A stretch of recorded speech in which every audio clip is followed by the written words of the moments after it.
Well, howdy there, Internet people. It's Bo again. So, today we are going to talk about a big win at the U.S. Supreme Court. Good news. And it's for a group of people who don't often get their wins talked about. In this case, as in a lot of the other cases, it's certainly worth talking about. This one, however, needs to be news, because there are a lot of people who are going to have an avenue opened up for them because of this. Like many big wins at the Supreme Court, it starts off with an absolutely heartbreaking story. A deaf student going to school who the Supreme Court basically said was neglected is the general view of it. And his parents, during this time that he wasn't learning anything and was basically being ignored, his parents were told that he was doing fine. He was getting inflated grades, and this went on until right before graduation, when his parents were told that he wasn't going to get a diploma because he wasn't really doing anything, but they'll give him a certificate of completion. This is the moment when they started kind of looking at legal options. And they used IDEA, which is the Individuals with Disabilities Education Act. And they wound up settling, as often happens with families like this. The district was basically like, you know what, we got it. We'll go ahead and pay for some additional schooling and pay to teach him, American Sign Language. Think about it. All that time in school, and he was using a sign language that he had developed on his own. Couldn't even communicate.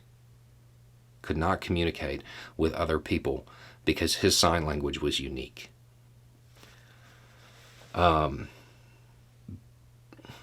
People who have kids who have unique needs at school, they often have unique needs at home. And they're often, the money plays into it. So when they go to court, they just want their kid put right. They want their kid to have those opportunities. So they often settle. So after that occurs, they decide to use the ADA, the Americans with Disabilities Act. Lower courts said, no, you can't do that. You already settled under this other law. The Supreme Court has decided there is nothing in IDEA, in that law, that stops somebody from also using the Americans with Disabilities Act.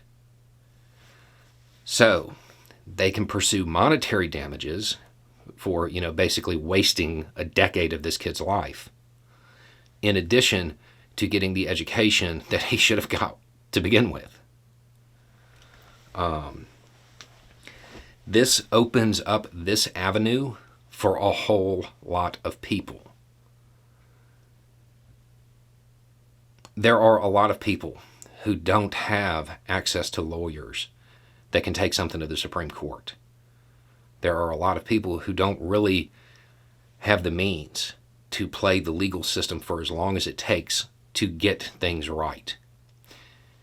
This coming down from the Supreme Court means that a family that doesn't have those opportunities, that settles to do the best they can by their kid, can then use the ADA to get monetary damages as well.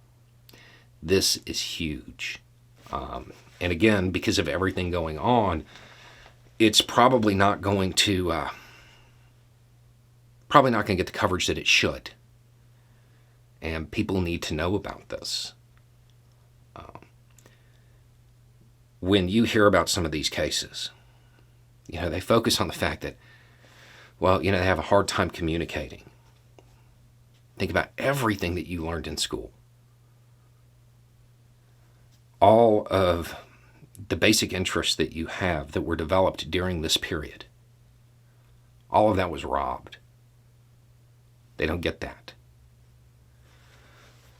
School districts across this country better start making it right by students who fall under this, or they better start writing checks. Anyway, it's just a thought. Y'all have a good day.